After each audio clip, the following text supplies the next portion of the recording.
welcome to this week's Life Conversations with a Twist. I have the honor of having Carmel on. We just met, and I already know that this is going to be a fun conversation, a beautiful conversation.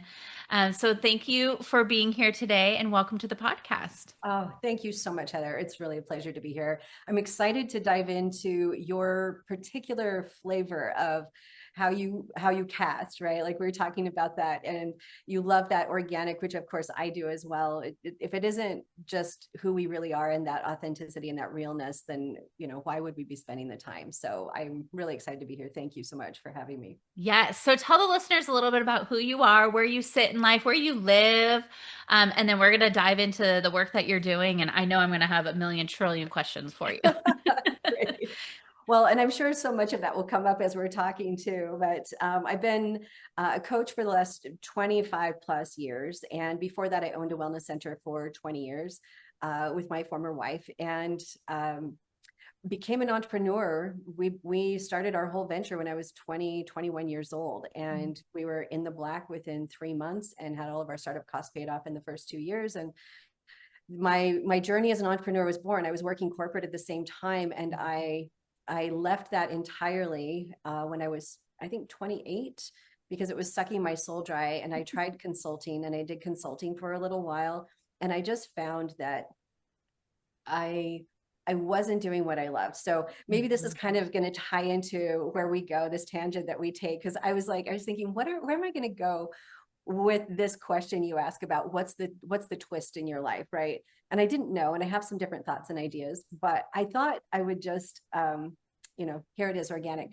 So I guess what I would say is I stepped out of corporate and did my brick and mortar wellness center for about 12 years, and that took me into a number of different things, including the coaching work. And I also have found, and I think this is true when I work with my clients and my groups, that uh, we'll have things happen in our lives that we don't expect all the time, right? Things will come up, and some of them will just force us onto a completely different path, or they'll force us to consider things in a different way than we ever have before. And I think I've had that happen so many times, but always through that, there is a through line. There's a thread, what I call the golden thread, right? There's something going on that's leading us forward on the most genuine path we could be on in our lives. And we have to stop and figure that out. And when we go against it, everything gets worse. It gets harder. We get more unhappy and more unfulfilled,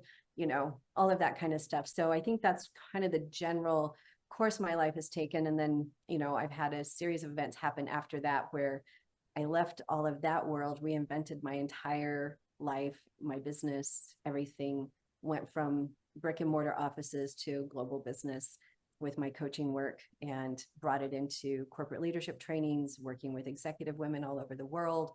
Um, and I guess probably core passion for me is really advancing women. And what does that mean? That means so many different things.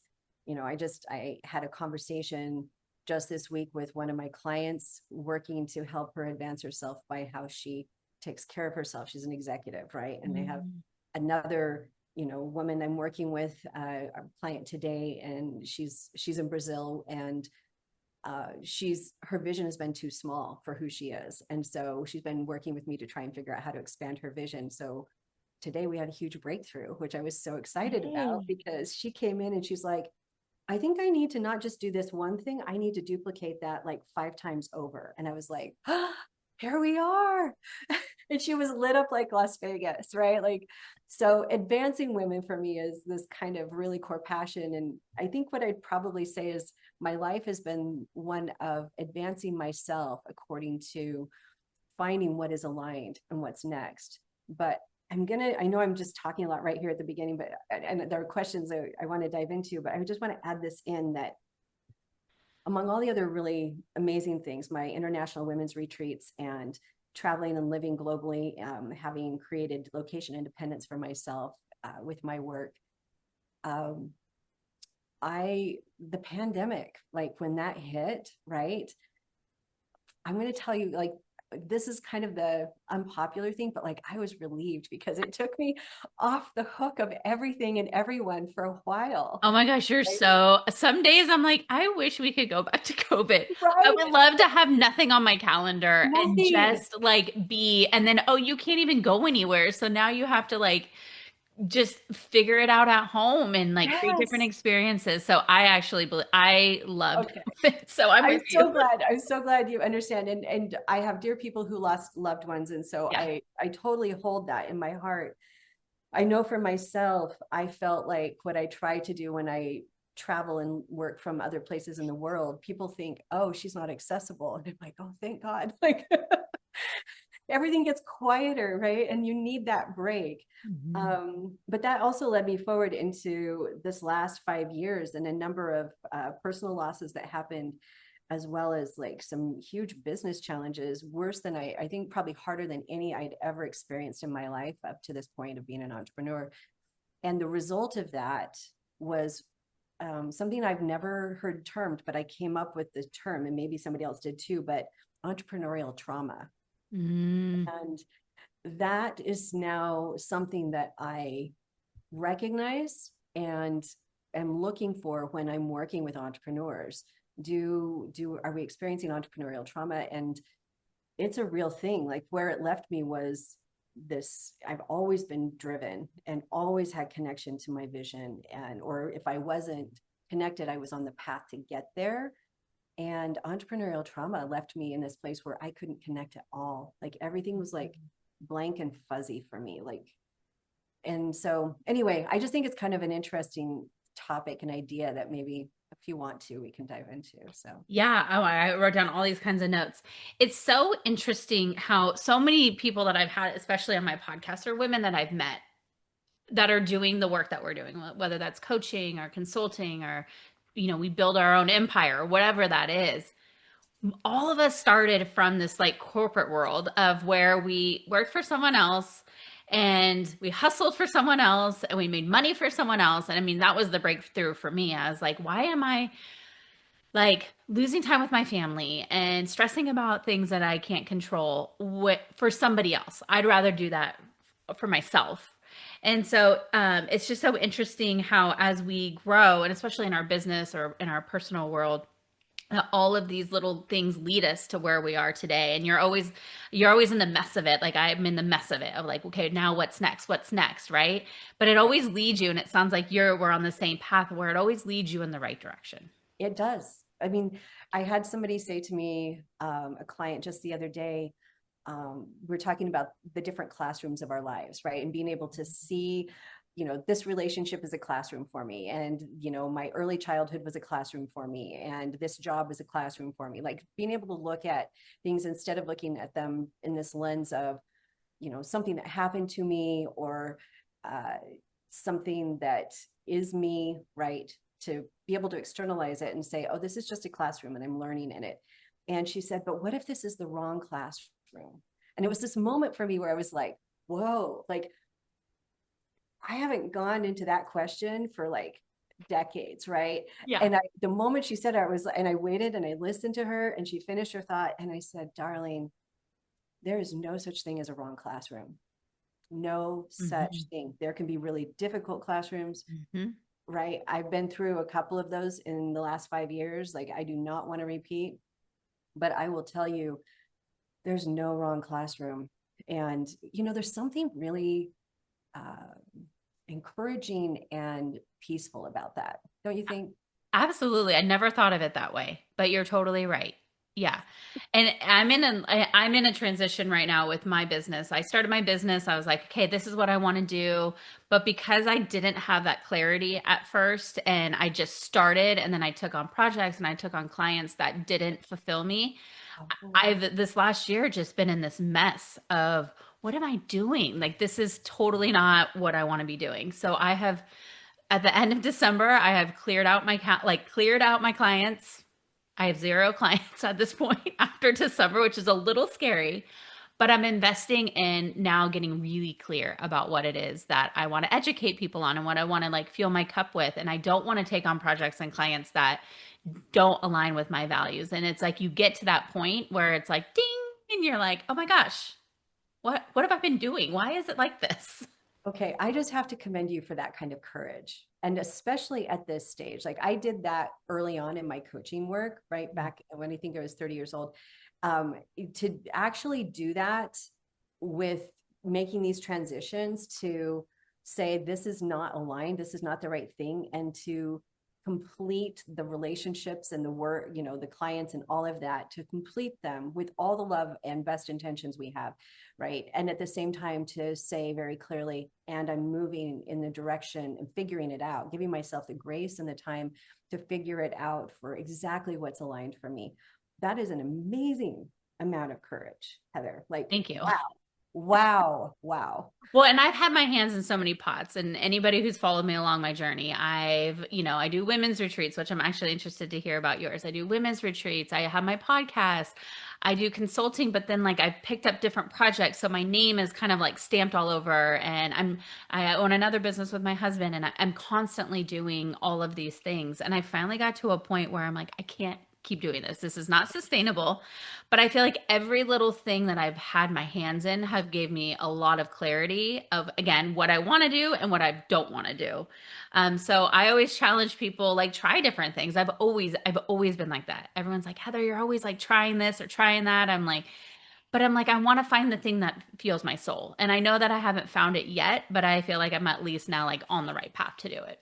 Well, that's the right direction to go to find it. And I have had my own experience with that. So I commend you so much because, there's that saying, I didn't come up with it, but the universe abhors a vacuum, right? And so when you open the space, the things that, and you open it for the right reasons with those intentions inside, the things that start to come in become more and more closely aligned to who you are and what it is you want. I've been there myself, and it takes a lot of courage to open that big of a vacuum. So, wow. So Thank you. yeah, and also I have That's to. probably why I have so much anxiety right now because I'm like, there feels like so much weight. Like it feels good, but it's also scary, especially It when is. the financial supporter of your family Mhm. and you've built this like empire in your own home, right? And I'm like, Yes. how am I going to sustain this with absolutely zero clients? But I feel like the universe is going to work in the way it's supposed to, and something And magical is going to come out of it. And it absolutely will. It absolutely will. I've been doing this for a long time. I've worked with so many women and men, both in their own like huge courageous moments, making decisions like the ones you're making for the right reasons inside. And what comes of that is always just astonishing and incredible to me. And also, frankly, like so much more highly successful, right? That's the other part about it is the more aligned we are to that purpose inside ourselves, whatever that, however that wants to express, right? Um, then our success comes through that, following that. And it doesn't, I found it doesn't really look like what we expect it's going to look like, No, right? no. You're already the smile on your face. You're like, yes, I know this. Yes, I So, know this. It's a messy middle, but I am so proud of the journey. I'm oh, curious. So you work with women, well, men, but today we're going to talk about women. The women that you're working with right now, is there a common thread or a common place that they're stuck right now? I know the world is a very ugly yeah, place. It's scary. It's unknown. Even after COVID, people yeah. don't communicate the same way, and people are mean now. And what are you seeing a common thing that women are struggling with right now? Or are you seeing it all over the board from different things? Well, it's a great question, first of all. And as I think about it, as I just really kind of settle into the question, there are a couple of things that stand out to me. Maybe three things that stand out to me. One is isolation, another is balancing life and work, and the third is confidence, like deep inner confidence. Mm. Those are the three that really stand out, but I don't think they're new. I think they've been there. I just think that what the intersections are maybe change as as life changes and the world changes, all of that. What do I mean by that? So first, isolation. I would say what I find with us as women is we we have an enormous amount of pressure for how we're supposed to show up. And even if you've deconstructed it, like I have, like really hardcore deconstructed it to get down to radical self-acceptance, which is the base of the work I do, we're still up against it day in and day out. Like, these are the expectations. It's as simple as, the emojis I put on my text to make sure that somebody understands my feeling behind the words I'm putting into that text message. I don't want to be misunderstood. I'm constantly trying to make sure the relationships are good, right? That they feel good, like all of that. Or, that people are, we take on the emotions of the conversation, of the situations that we're in all the time as women.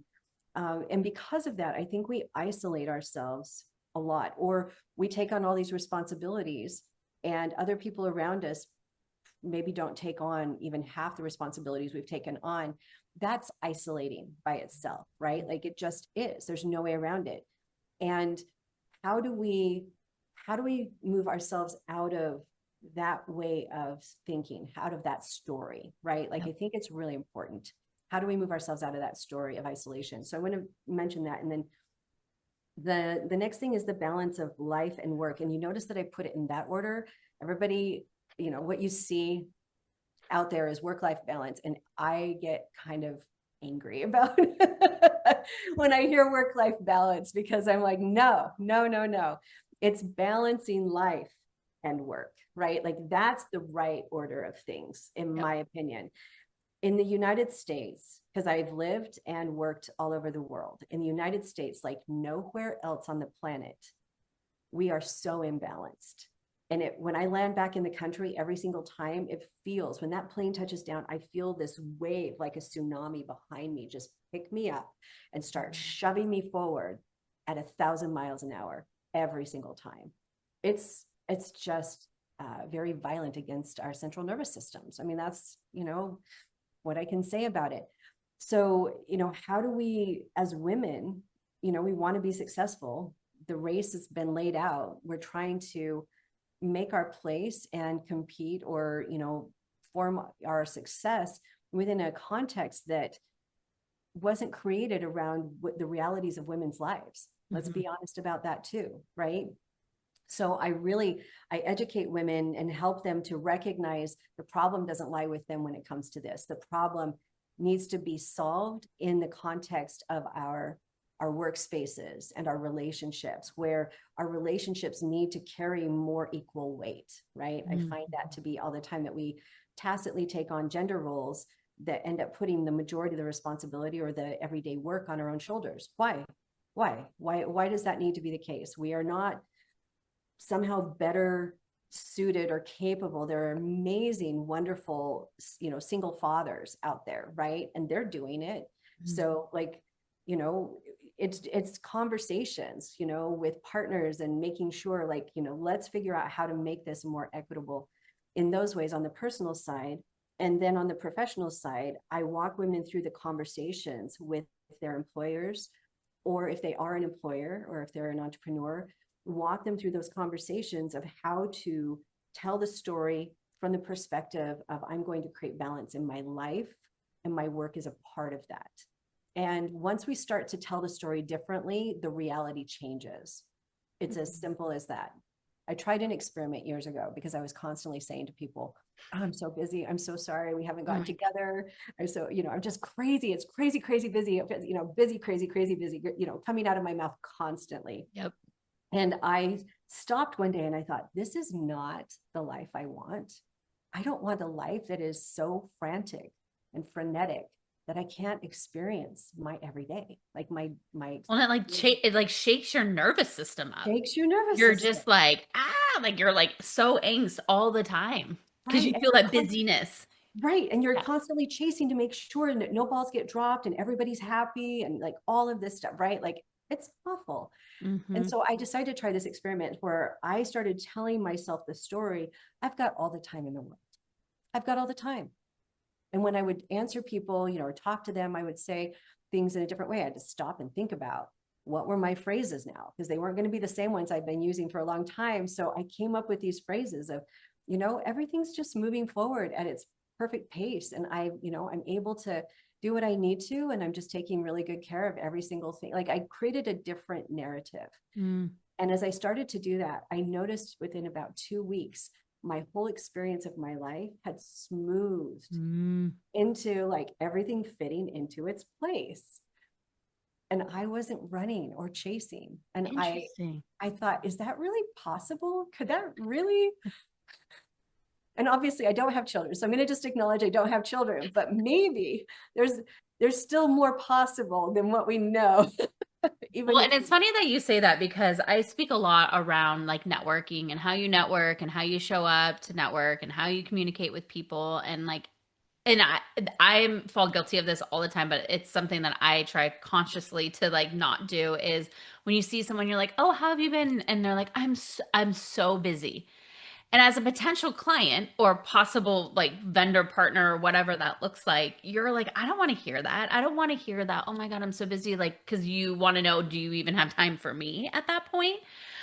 So I'm the same way. I'm like, how do I re-say that? I'm like, I'm great, or things are great, or it's really hard to do because we're constant. But I'm like, are we really that busy? Like, yes, we're all busy. We all have stuff, right? But it's like, why does that have to be the first thing out of your mouth? why does it have to be? It's like we have to prove our worth and our value through how busy we Right. are, right? Right. And Yeah.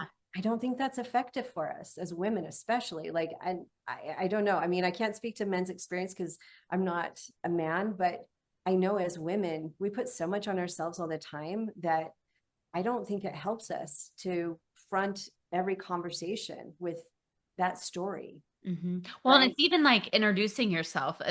This is another thing I'm working on is, when you meet someone and like, what do you're like, oh, I'm Heather. I'm a podcaster and I own two businesses and blah, blah. It's like you read off your resume. But Right. I forget where I heard this. It was probably a podcast, and they said you should really lead with like who you want to be. Like, I am a connector. I am the community connector. And it's like saying like who you are as a person because that's the way you want people to remember you by, but not because you're like resume of stuff. And again, you're just showing them that how busy you are. Right, Yeah. right. It's either we're showing how busy we are, or we're walking into that game of having to prove ourselves in some way with the resume. And I think a while back, like quite a while back, I came to that recognition for myself that I was not going to play that game, right? So I'm much more interested, like you, like when we hopped on this call, right? And we're just more interested in tell me who you are. Like I want to know who you are. Yeah. What you do is also interesting to me, but it's not who you are. And I know the difference. And that's why I'm asking the question that way. I love it. Friends, I have such an exciting product that I need to share with you. Are you someone who hates washing their face at night? Yep, that's me. For years, I never wanted to wash my face. And finally, I found a product that actually gets me excited to wash my face every night, and that is Clear Stem. I have tried so many products over the years to find the one that I truly love, the one that makes my skin glow, the one that makes me feel good when I wash it, and the one that gets me excited to want to wash my face. I discovered Clear Stem through another podcaster, and I was like, I got to give this a try. I instantly became obsessed. Some of my favorite products are the hydrating cleanser, which I use every night. It smells delicious. It makes my skin feel so great. Once a week, I use their Vita Scrub, which is an exfoliating cleanser, and that just has these little micro beads in it that just make your face feel so beautiful. I can just feel them get into my pores and really give my face this huge glow. And then one of my other favorite products is the Hydra Berry mask. And once you wash your face, you put a layer of this on your skin and you go to sleep and you wake up and your face feels like butter. I get so many compliments on my skin now. I don't get a lot of breakouts anymore.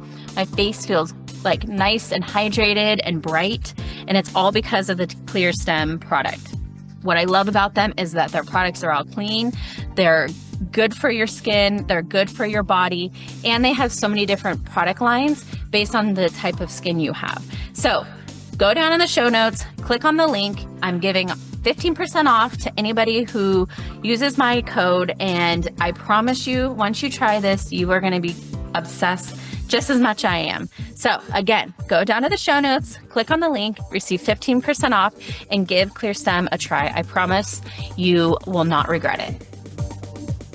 Okay, so and the third thing is confidence, and we all know us women, we all struggle with confidence. But why? I don't Why? know because Because they're we are so, okay, bleep. right? Like Yeah. we are so freaking amazing. We are so competent. We are highly competent. So why do we really struggle with confidence? And this has been a core part of the work that I do. I built a 2-year self-awareness into self-realization curriculum. And it really is, it's not self-help. It's not even personal development. It's really, people they'll do self-help and they won't even know the self that they're helping. They have no idea who that is, right? And so this is really a framework that I built to bring people into relationship with themselves, engagement with themselves based on the work that I've done with myself and with my clients over all these years. And it's incredibly powerful, very deep, very dense. I've had people go through so many other trainings out there and they come back and they're like, oh my God, Carmell, I've never done anything that was so rigorous and so deep.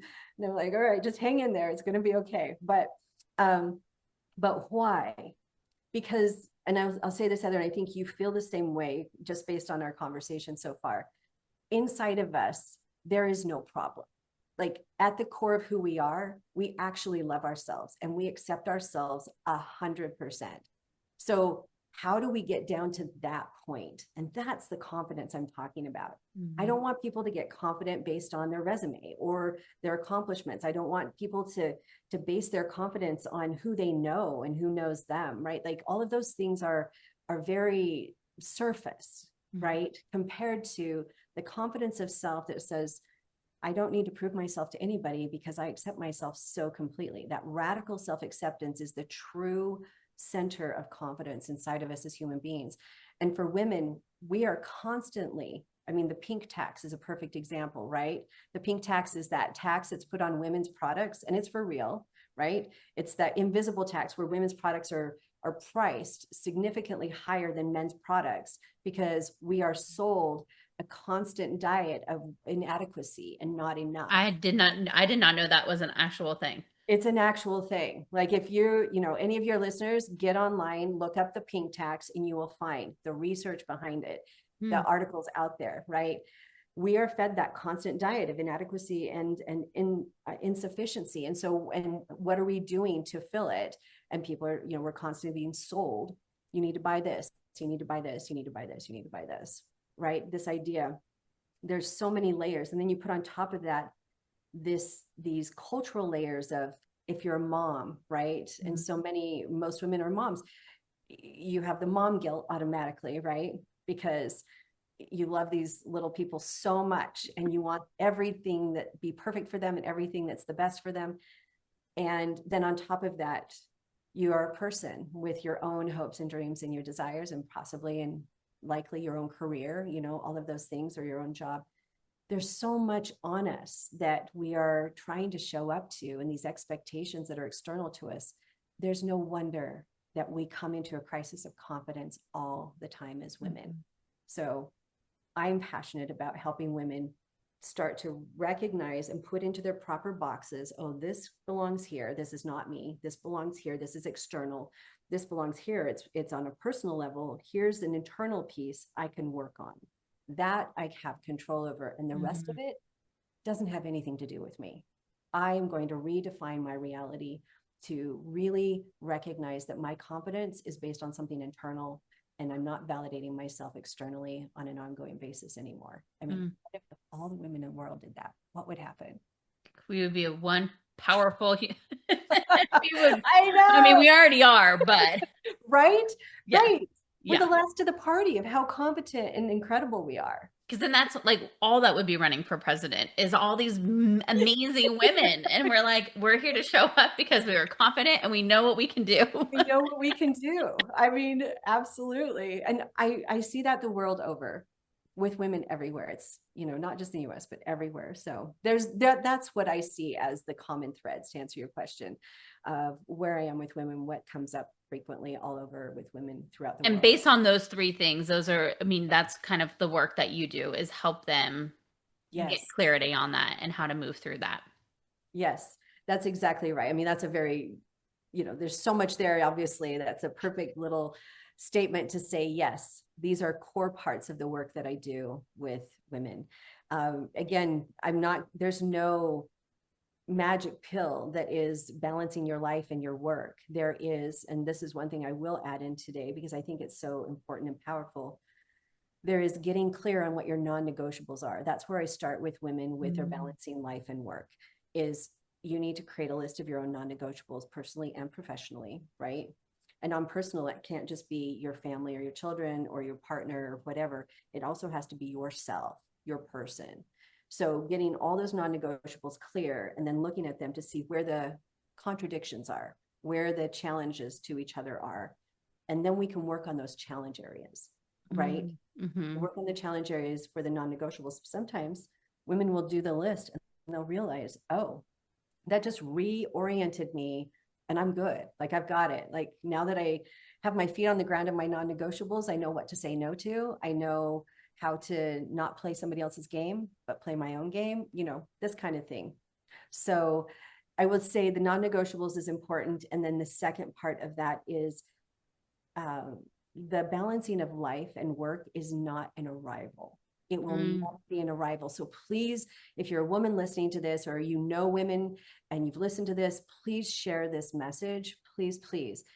The balancing of life and work is not an arrival. It is a continual daily engagement. It's a process, and we can't beat ourselves up for a whole, you know, like life of feeling like we're out of balance when that balance is a dancer balance every day that we do. It's not a scale. It's balance like a dancer, right? We're constantly in movement.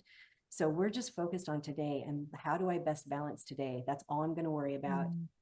Let go of this idea of arriving into a life that's balanced, life and work, right? I love that. I love that because it is so true. Because some days are heavier than others. You know, like if you have a heavy work day and you're like, oh my gosh, this feel so the next day is a little lighter, but then you're, you know, hopefully getting a massage somewhere or taking a walk or doing something for yourself. So I agree. I think I am on board with that for sure. I had a thought around that and now I can't remember what it was. Think of it. Yes, I want to know. Oh. Balancing of work and life. It's not, let me just, just that we have to let go of the arrival of it.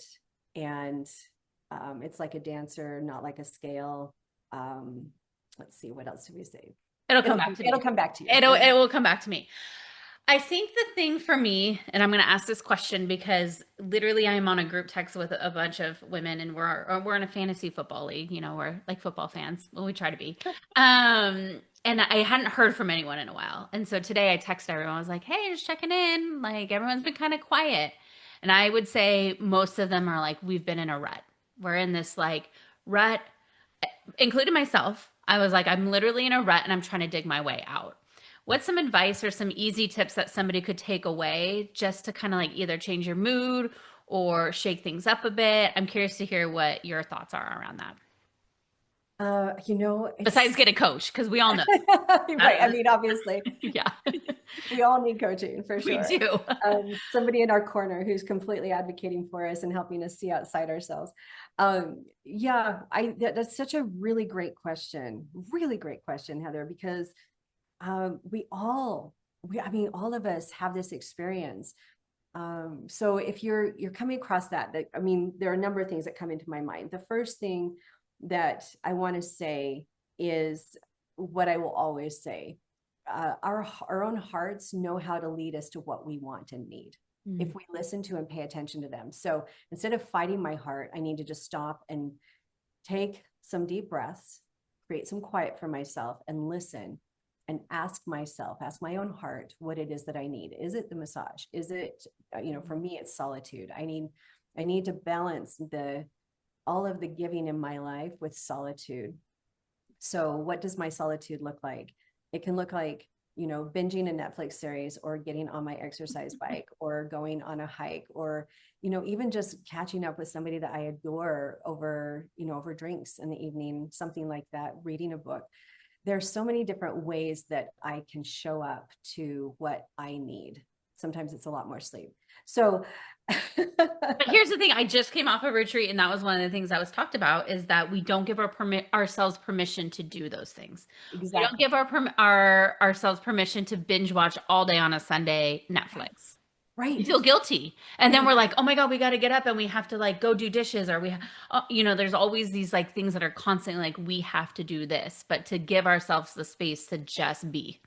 To be, and sometimes we need to check out, right? Like I went years and years without watching movies or anything like that. And then I had time where I was like, no, I need to check out for a while. And this is where, and I thought, Carmel, you shouldn't be doing that. You can use your time so much more productively. But I recognize there are seasons of our lives and there are times and there are ways that we just need to check out. And Mhm. if we're judging ourselves, then we're really getting in the way of the value of that time for checking out instead of helping ourselves with it. So I agree with you. And I'm glad you said that. Like judgment gets in the way of that being Mhm. effective for us. Instead of our just being like, yeah, I'm giving myself what I need. This is what I need. Mhm. So I would say first thing is listening to what the heart is saying, because the heart knows best. Our hearts know. One of the things I'm going to share this because I think it's a great little story. I'll try to tell it really quickly. So I owned a wellness center, did massage therapy in my past life, for a while, and I know massage really well. I've probably gotten, tens of thousands of massages in my life, right? Sounds I mean, lovely. when I lived in Bali, I realized my body didn't want a massage every day. It couldn't handle that. So I was getting them like every 2 to 3 days instead. So I'm sorry for you. I know, right? So sorry, That tiny sounds violin. awful. But so where was I? What was I saying? Lots of massages, opening Oh your yeah. heart. Yeah. Oh yeah, opening my heart. So I had gone to get this massage, this is years ago, and I went into the place I always went, the center, and the woman who knew me really well, she said, Carmel, I'm so sorry. We only have this one therapist available, and I know she's not going to be what you want. And that's all we have. And I said, no, that's fine. I really need the body work. She's like, I really don't think it's going to be good. And I was like, and she said, people don't generally like her massages either. And I was like, I really need the body work. So I said, I'll take it. And she's like, okay. So I go and I walk in, the woman comes in and she's asking me questions about what I need focused on. And she doesn't listen to my answers as I'm answering her. I notice that she's not really paying attention. Right. Which is a big red flag when you're going in to get body work. Yeah. You're like, And oh, so I'm she's like, about to do her own thing. right. Yeah. And then she tells me, what to do to get ready and leaves the room. And I get on the table and I'm face down. And she walks back in and comes, and I had told her I wanted to start on my scalp. I didn't want to start on my back. I wanted to start on my scalp. She uncovers me and starts on my low back. She wasn't paying attention. And I kid you not, at that moment, she starts crunching hard candy in her mouth. Like no bedside manner at all. Oh my gosh. And it was loud, crunch, crunch, crunch as I'm laying there. And I don't like her technique as she started it on my low back, which is really tight, which is why I needed her to start with my head. Right. So she's doing all of this. And I'm just like, I can just feel my frustration and my anger just rising.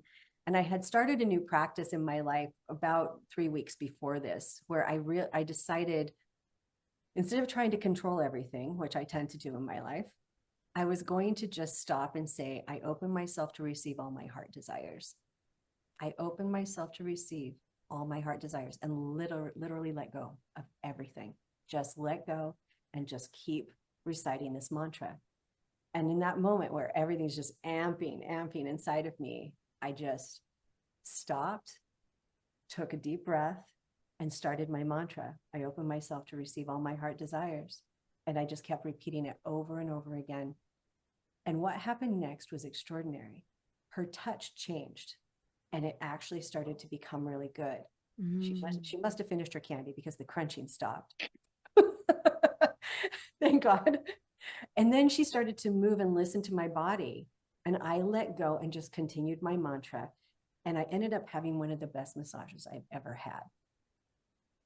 So kind of magic, I think, right? I mean, I totally believe in that stuff because even I get that thought when I've even had it like I'm about to get on a podcast and when you're just like, you're not feeling up for it, you're not feeling yourself, it's always the best podcast. Or you go to an event and you're dreading going because you're super tired and you don't want to like be social and on, and you get there and you're like, oh my God, I just made like the best connection, or I just met the next person that's going to move me in the right direction. But Yes. sometimes you just have to like, again, release the control, release of like the thoughts in your head and just do the thing. And do the thing. And if you add in that heart centeredness, I open myself to receive all my heart desires. So thinking about all of your women who are expressing that they're in a rut, our hearts know the way to our happiness and our fulfillment. Mm-hmm. They're the truest voice. So if I am stuck in a rut and I just step back and I ask myself that question and I start really just trying to open the door of my heart as wide as I can, right? Where is it leading me? Where does it want to go? The next thing that comes is going to take me on the path to get me out of that rut, right? Mm. It really just, it works incredibly well. It works on like the terrible massage. It works on, I I mean, it's crazy. I do have to say I woke up today like with major anxiety. Like I could like feel it. It made me like feel sick. Like I was just like, oh my, okay. I just got done with the retreat. One of the things they said is to start doing some like meditation or, you know, some like grounding breath work. And I'm like, okay, so I got my YouTube, I put my earphones on, I came here in my office, I sat right in this chair behind me, and I just let myself do it. And I slowly could just like feel like it being released. And then I went for a walk and I was like, there we are. There we There are. she is. Oh, I love Sometimes it's just that. about moving that energy out It or, you know, is. getting, so I mean, that was like an easy physical thing that happened for Mhm. me. But sometimes it's like, you just have to take yourself out. You're like, I don't want to go for a walk, or this feels weird to sit here in quiet, but It it truly helped. It does. It does. And you listen to yourself and you trusted the things that were there, which I think is such a crucial part of that whole story you just shared. You know, anxiety is a real thing and it happens all the time with all of us. But I remember reading or listening to um, on audio recording, Eckhart Tolle's The Power of Now. And he said something at the beginning of that book that struck me at a time in my life where I was experiencing 24/7 anxiety and I'd never had in my whole life. My life had ended and I lost everything that was almost everything that was precious to me and I had to start all over. And the anxiety was so complete and so constant. I couldn't get out from under it. When he said, there's no problem in the present moment, I found myself doing this thing, and obviously people are going to be listening, not watching, but I'll kind of describe it, where I would bring my hands up like I was parting curtains in front of me, and I would push the curtain of the future to the side and push the curtain of the past to the side to bring myself, as I took a breath, into just the present moment of being. Push the future to the future, push the past to the past. There's no problem in the present moment, ever. Like Mm-hmm. ever. It doesn't matter how dire a situation is. It doesn't matter if we are next to a loved one who's going to pass and that moment happens, right? There's no problem in the present moment. Being right here, right now, and breathing, like that breath just brings us into that presence, like you just talked about. I think it's Mm-hmm. brilliant. Yeah. I Thank you. think that I, so. I I was just like one of those like hot topics that came up today, and I was like, this is the perfect person to ask how to get through this because we're all in it. Well, there's Okay. one other thing I wanted to add into that really Oh quickly, if yeah. I could. With the rut thing, the other thing that I absolutely recommend is something that's really powerful. It's story deconstruction, reconstruction. What is the Mm. story that I'm telling about this? Am I telling myself a story that I'm in a rut and therefore I keep staying in the rut? Or is there a story I'm telling that puts me in a rut and I need to examine that? How do I then, and there are two things, how do I find contradictions to it, right? Let me Mm. look for the contradictions to being in the rut. And then let me look at context. Well, is there a reason that I have a lot of grief inside and it feels like I'm in a rut? Or is there a reason that I'm so exhausted and that's why I feel like I'm in a rut? Or is it just a fallback position because I'm holding myself back from what I really want to do and I need to just kick myself in the ass and go for it? Like, what is the Nailed it. Usually what it is for me. And I'm well, like, but I have the power to change it. I have the power to change my perspective on it, or to I'm right. the one that's going to move it forward. Mhm. So I'm the only one that's going to get me out of the rut. No one's going to just like knock on my door one day and say, here you go, you're out of it. It's like you truly are the one that has to work through it to get out of it. Right. And I think telling the story, even with the same facts, telling it differently can actually change everything. Like it really can change everything. Like, you know, what you just talked about. I'm going to tell the story differently. I'm going to tell the story where I take time for myself and I'm going to breathe. I'm going to go out for a walk. I'm going to do these things. And the story changes. And all of a sudden, energy's moving. It's going, Mm-hmm. going. So good. Okay, you alluded in your journey that you had a huge entrepreneur trauma, is what you call no, yes, entrepreneur trauma. Oh, yeah. Entrepreneurial trauma. And I Yeah. want you to talk about it because especially I work with a lot of women business owners, and I know ones that are struggling with certain things. And I always feel like, and I say this to myself, there's something that happens because there's some kind of learning or some kind of experience. I'm dying to hear what happened to you and how you were able to like move through it, because I know people listening are probably sitting in that same space, or there's going to be a time that they do. And I would love to hear how you got through that. Well, okay. So I'll try to give the quick facts of the situation so we can get into the meaty stuff. My business dropped by more than 50% when I went into the pandemic. So many people lost so much business, right? But even harder than that was that my business model, not only could I not keep it going because it required traveling and working with groups and all of this stuff all over. So it became much more difficult to do the model that had been working so well. Impossible, actually. So that affected it. But then after, like we were coming out of the pandemic, that model didn't work anymore. And I had to start testing and finding the new model. And one thing after another just wasn't working. Meanwhile, a couple of things were coming through and working on the corporate level, and that looked like it was promising and going to jump forward. And then all of that seemed to fall out from under my feet as well with all the work that I have been doing. So my business not only dropped by 50%, it dropped even further in, it came up again and then dropped even further in the years after. But then that kept me from relocating to Portugal at that point in time.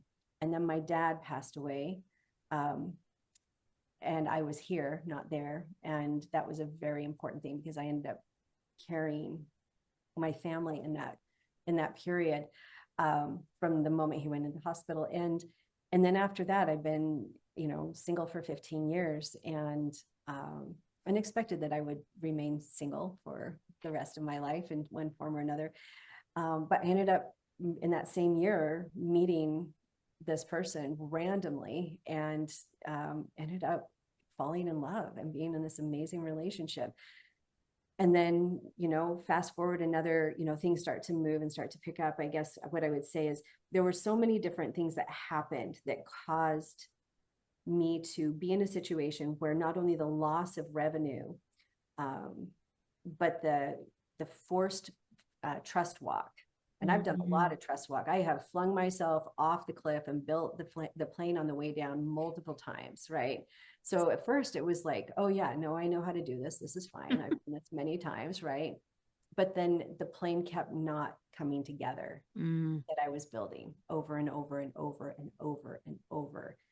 Because if it had, perhaps maybe this is, kind of the picture I can see right now at this point in my life, I would not have been in the right place at the right time for some very key things that happened, right? And that's really, it's a consolation to me, but it doesn't, and this is the thing, it does not erase the trauma of my having been such an experienced entrepreneur and finding myself in a place where all of that experience was not producing any traction on the ground, right? And it cost me so much. And that made me really angry. And I was really angry at the universe for quite a while, maybe still a little bit, right? I mean, nobody wants to blow through their savings because they're having to like figure it out, right? Yep. But the truth is, the honest truth is that when we are, again, I would check in. Do I need to change everything? What's the path? Like all of that. And there was no change on my path. I just had to stay put. And that didn't make any sense to me, right? And I think that it will continue to bring more sense as the years go by, as time goes by. Zora Neale Hurston wrote, there are years that ask questions and years that answer. And I think I am in that kind of an arc with this. But I'm going to come back to this entrepreneurial trauma idea, and I want to recognize what it looks like. It looks like this sense of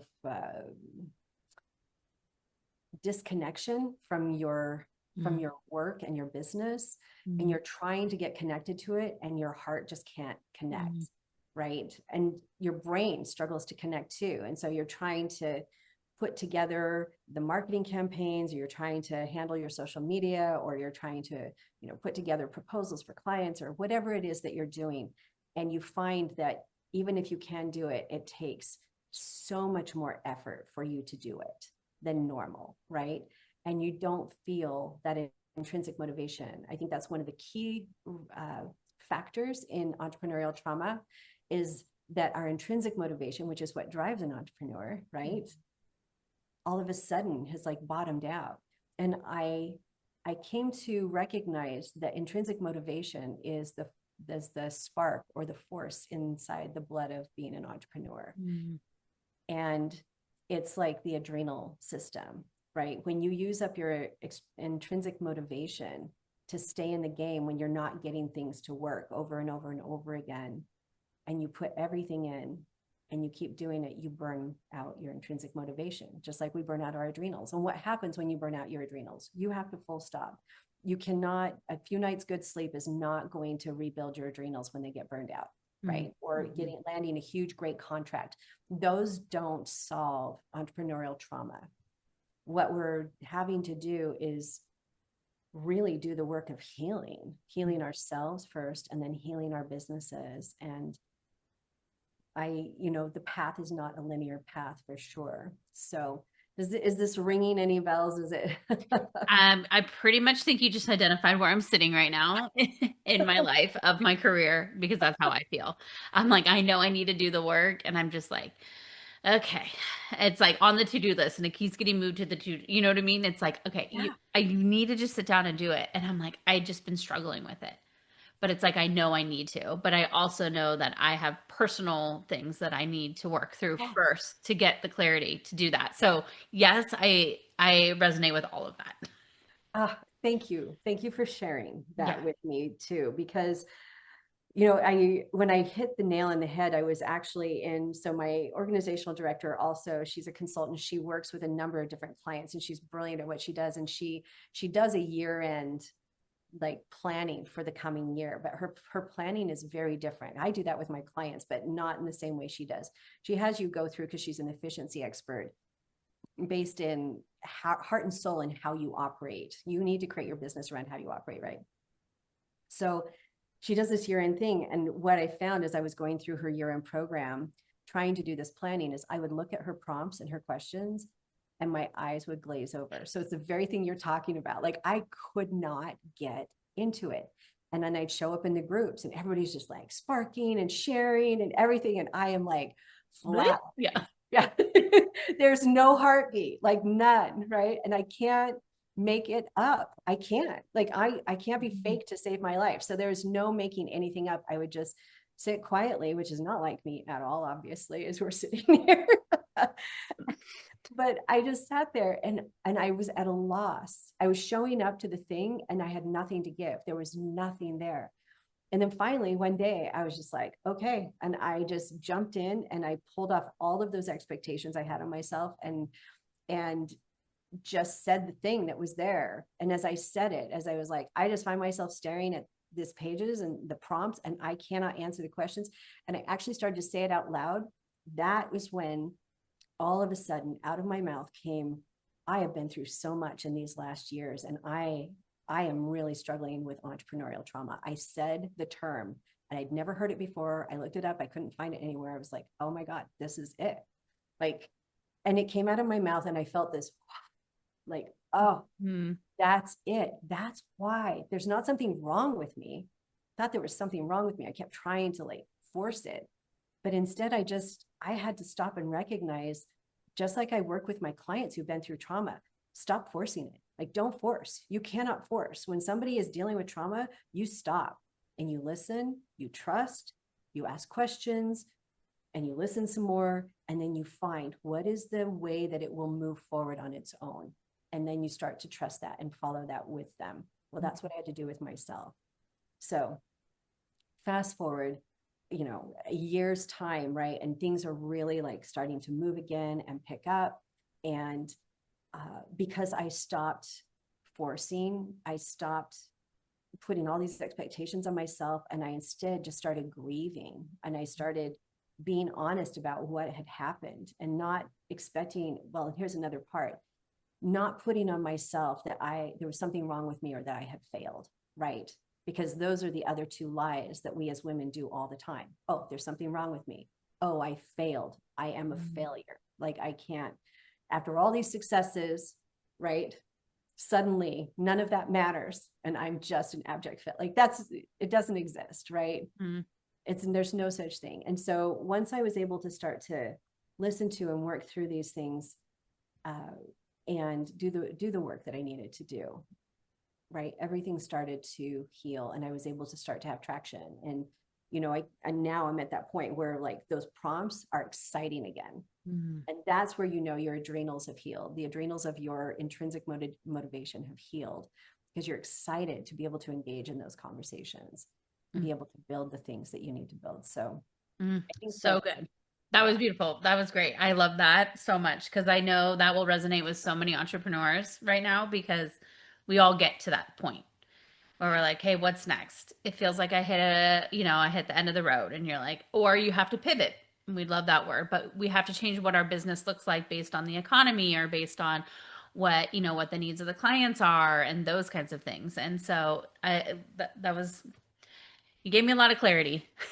I'm so glad. Thank you. I'm so glad. Which is going to roll into my next question about your retreats. I want to hear about, you do international retreats. I do like local retreats, and I would love to get to a point to go, well, one, I want to attend an international retreat because I hear, especially in Bali, that they're very beautiful. But I want to hear what you do. And then my next question to follow that up is, most women I talk to know they need retreats, but they have a hard time paying for it, or they have a hard time walking away from their family or their businesses to do it. I want to hear your why you think that they need to make the investment. Great questions, like fantastic questions. So let's make sure we don't lose any of those things you just said. So first of all, I developed these retreats because I myself was in a place where I'd mentioned it earlier, like everything in my life had fallen apart, and I had to start from scratch and rebuild. And in the process of about 2.5 years into that time frame where there was no spark for me, suddenly there was a spark. And that spark put me on an airplane to Paris for the first time in my life with a one-way ticket and no plan to come back if I decided not to. I had everything tied up, right? I did come back weeks and weeks and weeks later. But what happened in that experience for me was recognizing that, because I didn't have a plan. I showed up knowing where I was going to sleep for the next 5 days. That was it. And then after that, I was figuring it out as I went. So here I am in this state. And as I literally just moved forward step by step in this terrifying and exciting journey. And this was back before phones actually worked in Europe. And Wi-Fi was scarce. And so like I was, it was just crazy. But here I was in this experience. And I guess what really happened in that was I found this part of myself that was so big inside that had been there all my life, and it was finally met. And that needed to happen. And it blew my creativity wide open. So I came back and reinvented all of my work and my business model into what it is today, right? It was the early version of it. And so when I was on this first experience, I had this chance encounter with this couple from Big Sur, California, husband and wife in their late 20s. And they did retreats where he taught writing and she taught yoga and art. And I was like, you can do that? Like that exists? And my little voice inside said, Carmell, you're going to lead retreats. And then on my second trip, a year later, I stayed in a place in Italy that was just random out of the blue. I was in Rome and I saw friends of mine traveling this place nearby me. And I was like, wait, where is this? And I ended up going there because, of course, I travel without a plan. So I can change on a dime and go wherever I want. So this was the learning process. And I went there and met the people where I would start holding my Italy retreats, the first retreats I held, right?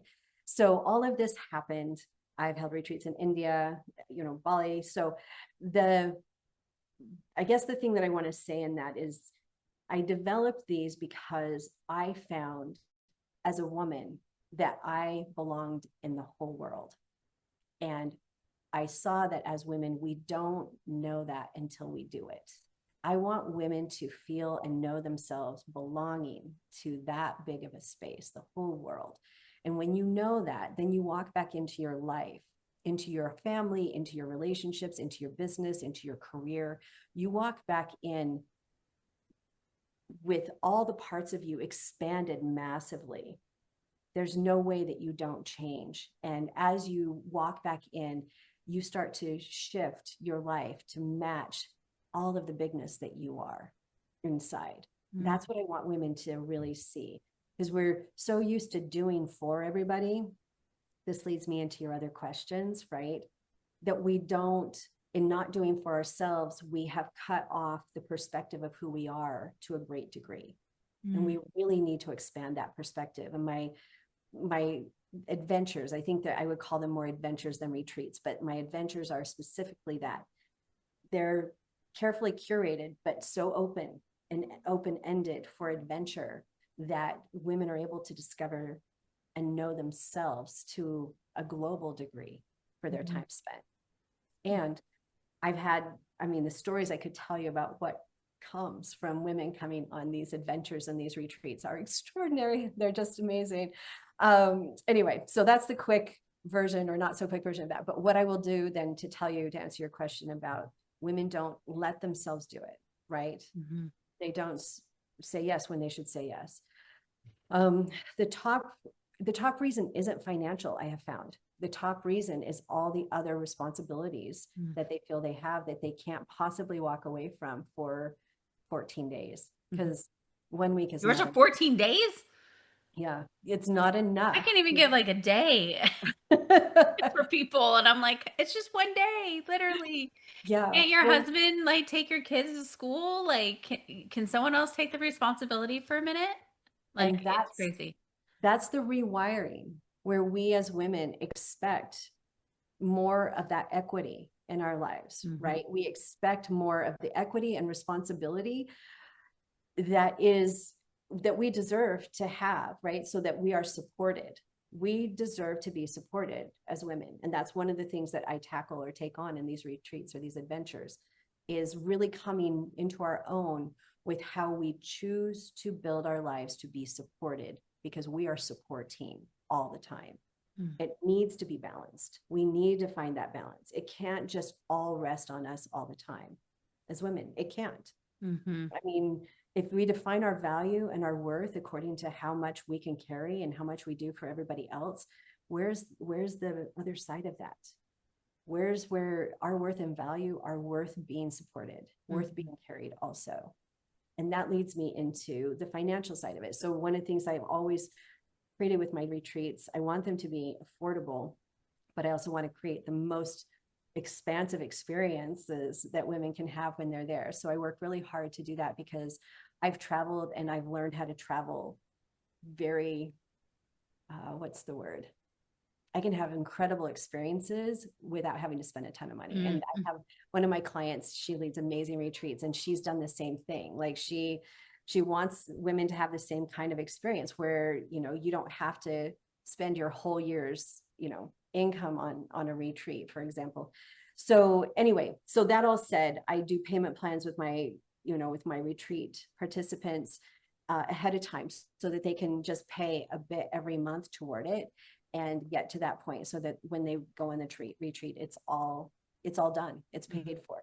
The biggest challenge then after that, taking that on, is the conversation with their partner, right? Because there's always that, like their partners are always scared. They're like, you're going to go and you're going to come back this like totally different person. Well, and I have to admit, I've never actually been to one. I've only hosted my own. But I come back a different person, to Right. me, a better version of myself. Exactly. But some husbands, usually the husbands are like, oh my God, you're Yeah. gonna come back and like you're And gonna you're leave not going to me. love me. You're going to leave me. You're not going to be invested in the family, or you're not going to do all the things in the family that I'm accustomed to do. It could be any number of these things, right? I'm Right. not going to know who you are, or you're not going to love me anymore. Really, for men, it comes back to more, you're not going to love me. And I'm going to, like something's going to change and I can't, yeah. You're gonna get clarity on something. Yeah. Yeah, right. And, in a sense, part of that clarity for a lot of women is we need more equity in our relationship. Let's just be honest about it. That's not a bad thing. That's actually a good thing because it builds intimacy, it builds connection.